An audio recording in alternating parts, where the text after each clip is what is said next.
Hello everyone, this is H2Acon, and welcome to another episode of Character Case Files. So far in this series we've looked at the backstories of John 117, Catherine Halsey, Sergeant Johnson, Cortana, and the Arbiter. In this episode we're going to be doing something a little different. Instead of looking at only one character, we'll be instead looking at the story of a group of individuals. Blue Team. Blue Team was a subunit of the Spartan 2 division created in 2519, partway through the Spartan 2's training program.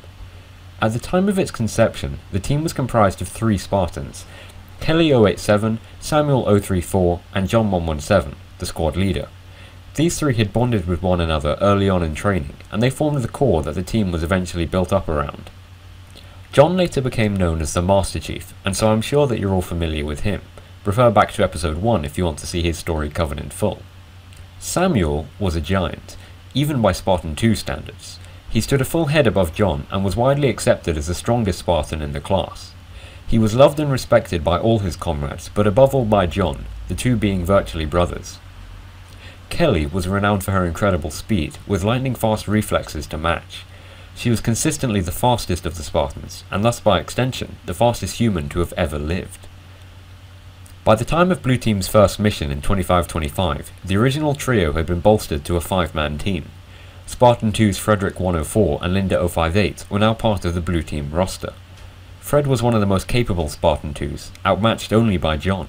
He consistently came second in every contest, leading John to suspect that he was holding himself back to avoid the limelight. Linda was equally valuable to the team, her proficiency as a sniper unrivaled by any other in the class. Blue Team was now a team comprised of the best of the very best, a true force to be reckoned with. On September 14th, 2525, Blue Team took part in their first live mission to infiltrate the rebel base on the asteroid Eridanus Secundus and capture the insurrectionist leader Colonel Robert Watts. Sneaking in by stowing away aboard a freighter ship, Blue Team was able to fight their way past his guards and knock him out with a powerful sedative, polypseudomorphine. Apart from a minor flesh wound to John, the mission went without a hitch, and Watts was soon handed over to Oni for interrogation. A month later, on November 27th, 2525, Blue Team and the rest of the Spartan 2 division were at the Damascus training facility in the Chi Seti 4 system, being outfitted with their Mark IV Mjolnir power armor. Whilst they were on board the station, the system was attacked by the Covenant cruiser Unrelenting, first contact between humanity and the Covenant Empire having occurred several weeks prior on Harvest. With UNSC forces unable to destroy the cruiser head-on, John hatched a daring plan to board the vessel and destroy it from inside. Using EVA thrusters to close the distance to the damaged ship, John, Kelly and Sam were able to get aboard through a hull breach. Shooting themselves a path through the Covenant crew, the trio found themselves at the ship's reactor. After they had each set a warhead to a 3-minute countdown timer, they parted ways. John and Kelly ran back to the hull breach and jumped clear of the blast. Sam, on the other hand, was not so lucky. His suit had been ruptured by plasma fire and was no longer vacuum sealed. This meant that he had no choice but to remain behind to defend the warheads while his teammates made good their escape. Sam was the first Spartan casualty, and though many would follow in the coming years of Human Covenant war, Sam always held a special place in the memory of his comrades, John in particular. A year later, in 2526, Blue Team was deployed to Sicinius 4 to help with the evacuation of survivors from the Corbulo Academy of Military Science. They were successfully able to extract a group of cadets, including the young Thomas Lasky. In the following years, whilst the conflict with the Covenant remained limited to only the outer colony worlds, Blue Team mainly fought in engagements with the insurrectionists. In 2530 alone, they destroyed the rebel-controlled Jefferson Station in the Eridanus asteroid belt, the rebel destroyer Origami, an explosive manufacturing facility in Micronesia, and they eliminated a saboteur cell on Reach. On May 1st, 2531, Blue Team was at Camp New Hope on the planet Victoria, on a mission to recover stolen UNSC warheads. For this mission, Blue Team had been made a 5-man team once more, by rotating in Kurt 051, former leader of Green Team. Kurt was one of the most capable Spartans, his Green Team often beating Blue Team in training exercises, due to his amazing ability to preempt traps and ambushes.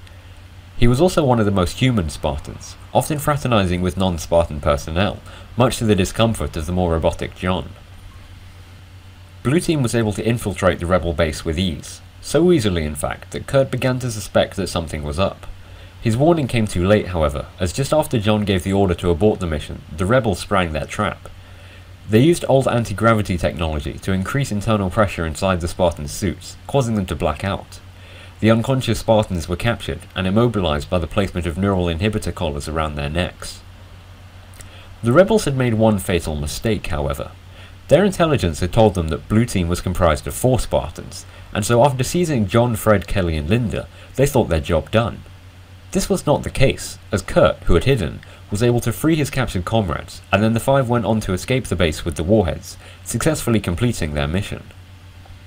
A few months after the mission on Victoria, Kurt was reassigned to a top-secret ONI project and removed from the squad. The vacancy he left behind was later filled by James 005, a Spartan who was noted for incredible determination. As the Covenant began pushing closer to the inner colonies, Blue Team was moved up to the front and spent the following 2 decades fighting against the Covenant. In August 2552, the colony world Sigma Octanus 4 came under attack.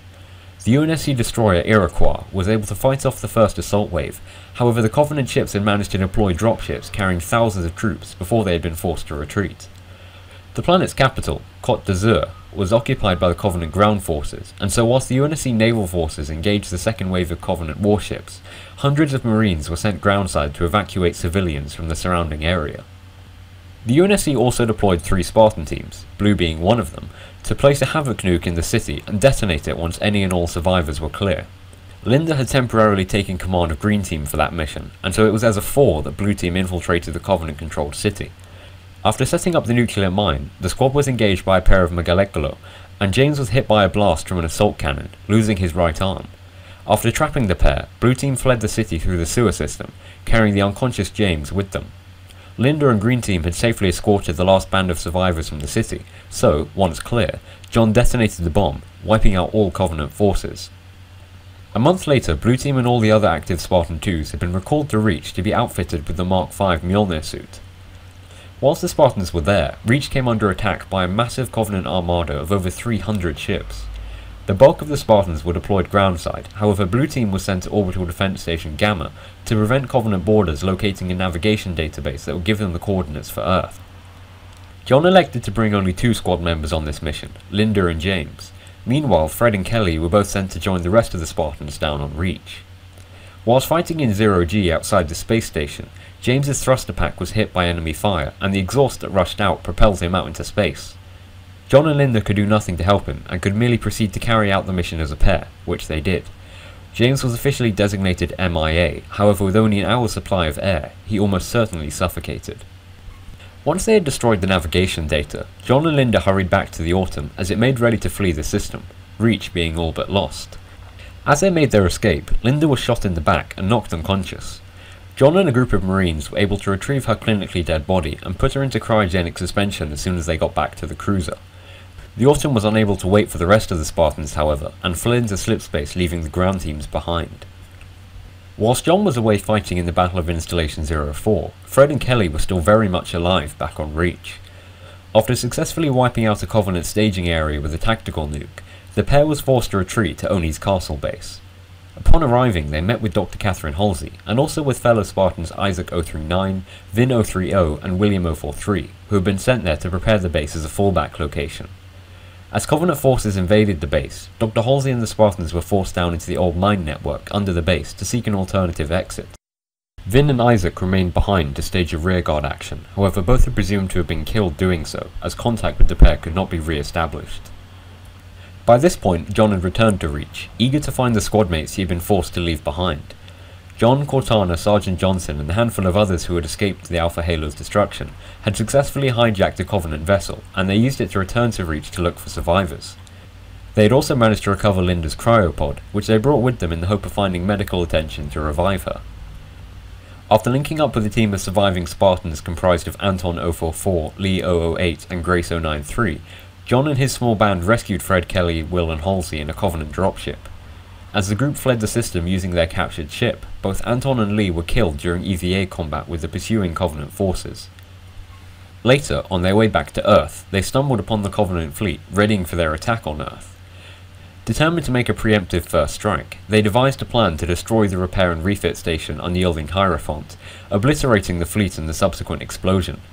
Linda had since been revived by Dr. Halsey, and so she joined John, Fred, Will and Grace on the raid.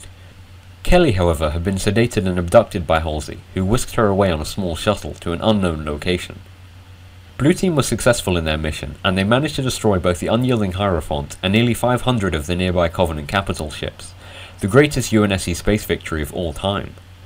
Grace had been killed during the assault, and so, with Kelly still missing, Blue Team numbered 4 when they finally returned back to Earth. When the Covenant attack on Earth finally came shortly thereafter, John was separated from the others when he and the in amber clad pursued the Prophet of Regret through the slipspace portal over New Mombasa. Fred took over command of the team, and he, Linda and Will were kept constantly active in ground operations against the Covenant. They destroyed a landing site in Antarctica using a Havoc nuke, shut down an invasion force in Mexico, and they used an orbital elevator in Cuba to get inside and blow up a Covenant destroyer using Fenris nuclear warheads. Meanwhile, Halsey had taken Kelly to the planet Onyx, which he had reason to believe was a Forerunner shield world. Halsey considered mankind doomed, and had decided that she didn't want to let her Spartans die alongside the rest of humanity. To this end, she planned to get as many of her surviving Spartans to Onyx, and take refuge from the Covenant inside the planet. Upon arriving there, Halsey discovered that Kurt, who had been missing for over 20 years, was in fact on Onyx, training the next class of Spartans, the Spartan 3s. Halsey and Kelly arrived at a bad time, however, as they found Kurt, Chief Mendez, and a group of Spartan 3s under attack from Forerunner Sentinels that had been activated by the destruction of the Alpha Halo. Amidst the fighting with the Sentinels, Halsey was able to send a message back to the UNSC High Command on Earth. She claimed to have located several Forerunner artifacts, and recommended that they send Spartans to aid in the recovery of the assets. This was of course merely a ruse to get more of her Spartans to Onyx, however it proved successful when Admiral Hood ordered Blue Team to Onyx. Fred, Linda and Will arrived shortly afterwards on board a stolen Covenant cruiser. As well as the Forerunner Sentinels, several Covenant ships had followed Blue Team to Onyx, and so they too began attacking the humans. Blue Team, now back to a 5-man team with the reintegration of both Kelly and Kurt, fought alongside the Spartan 3s of Team Saber to get to the portal that would take them inside the planet. During their final stand before being able to enter the portal, Will was killed while engaging a pair of Megalekolo in hand-to-hand combat.